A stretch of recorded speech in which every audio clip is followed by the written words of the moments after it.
सुप्रभात बच्चों, प्रस्तुत है आज दिनांक 11/9/2020 का कार्यपत्रक।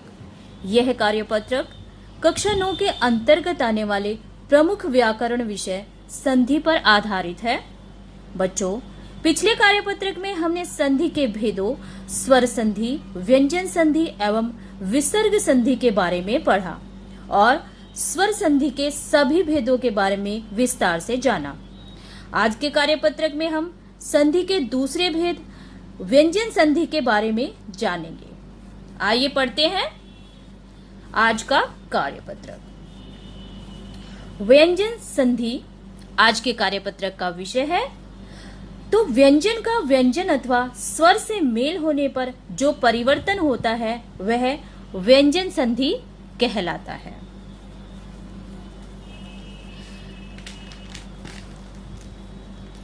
आइए देखते हैं व्यंजन संधि का पहला नियम।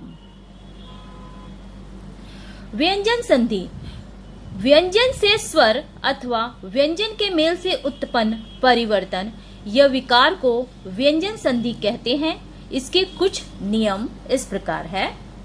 पहला नियम देखते हैं। यदि मैं के बाद कोई व्यंजन आए तो मैं का अनुस्वार हो जाता है या वह बाद वाले वर्ग के पंचम वर्ण में भी बदल सकता है। जैसे अहम जमा कार, अहमकार, अहंकार, सम जमा गम, संगम, सम जमा कल्प, संकल्प। दूसरा नियम देखते हैं। यदि त द के बाद लय हो तो त द लय में बदल जाते हैं और न के बाद लय रहे तो न का अनुनासिक के बाद लय हो जाता है। जैसे उत जमा लास, उल्लास, महान जमा लाभ, महन लाभ, तत् जमा लीन, तल्लीन। आइए तीसरा नियम देखते हैं। किसी वर्ग के पहले वर्ण जैसे क, च, ट, त, प ये सब वर्ग है। कवर्ग, चवर्ग, टवर्ग, तवर्ग और पवर्ग का मेल किसी स्वर या वर्ग के तीसरे चौथे वर्ण या र, ल, व में से किसी वर्ण से हो तो वर्ग का पहला वर्ण स्वयं ही तीसरे वर्ण में परिवर्तित हो जाता है। जैसे दिक जमा गज, दिग्गज, यह वर्ग के तीसरे वर्ण से संधि है। सट जमा आनन, षडानन, किसी स्वर से संधि होने पर। षट जमा रिपु, षडरिपु, रस संधि होने पर।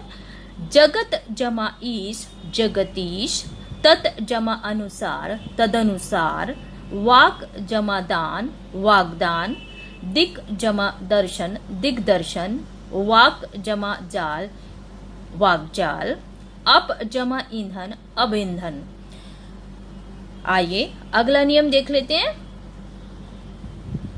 चौथा नियम है। यदि क, च, ट, त, प के बाद न या मैं आए तो क, च, ट, त, प अपने वर्ग के पंचम वर्ण में बदल जाते हैं। अब जानते हैं कि पंचम वर्ण क्या होता है।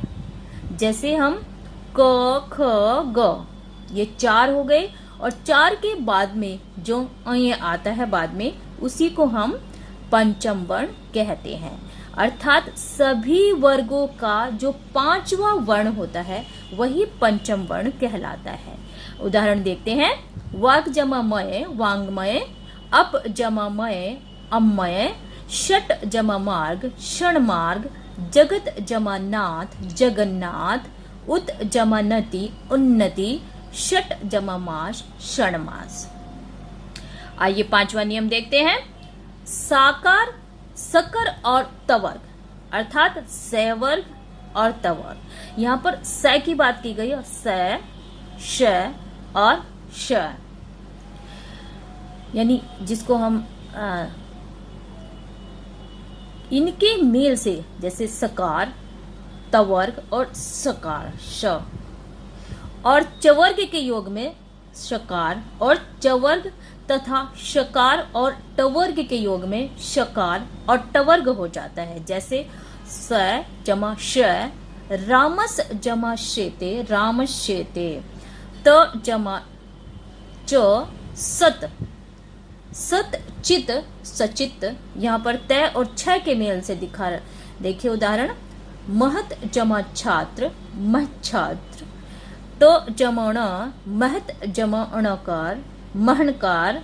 और शे जमा तैस का उदाहरण देख लेते हैं, द्रश और जमा ता, दृष्टा। आइए बच्चों आगे देखते हैं।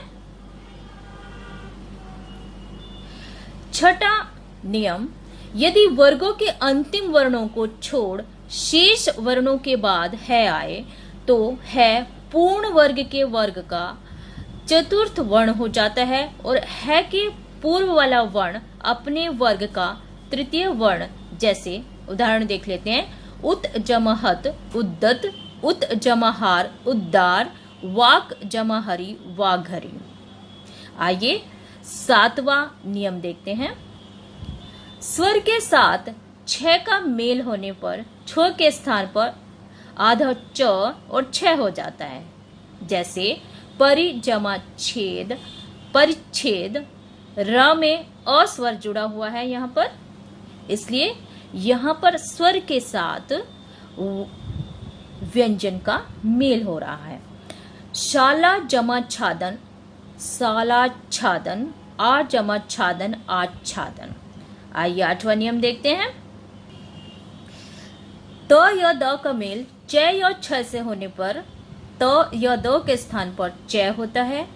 ज या छ से होने पर ज, ट या ठ से होने पर ट, ड या ढ से होने पर ड और ल से होने पर ल, अर्थात स्वर रहित ल हो जाता है। आइए उदाहरण देख लेते हैं। जगत जमा छाया, जग छाया, उत जमा चारण, उच्चारण, सत जमा जन, सज्जन, तत जमा लीन, तल्लीन। आइए नवा नियम देखते हैं। त का मेल किसी स्वर या ग, घ, द, ध, ब, भ, र से होने पर त के स्थान पर द हो जाता है।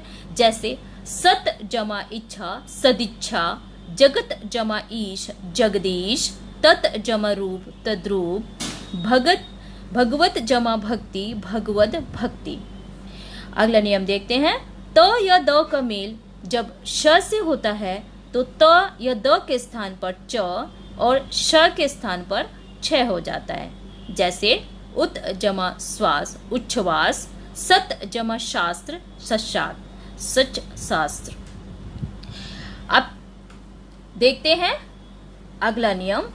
त या द का मेल ह से होने पर त या द के स्थान पर द और ह के स्थान पर ध हो जाता है। जैसे पद जमा हति, पद्धति, उत जमा हार, उद्दार।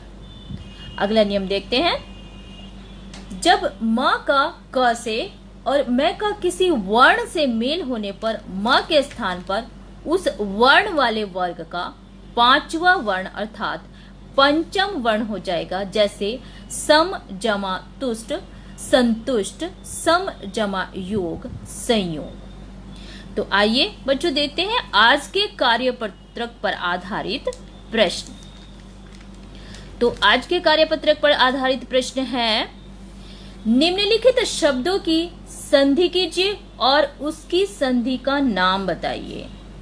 जैसे पहला उदाहरण है उत जमा चारण, उच्चारण, दिक जमा गज, दिग्गज, अच जमा अंत, अजन, सम जमा पूर्ण, संपूर्ण, परि जमा नाम, परिणाम, अभि जमा सेक, अभिषेक, तत् जमा हित, त्वदित।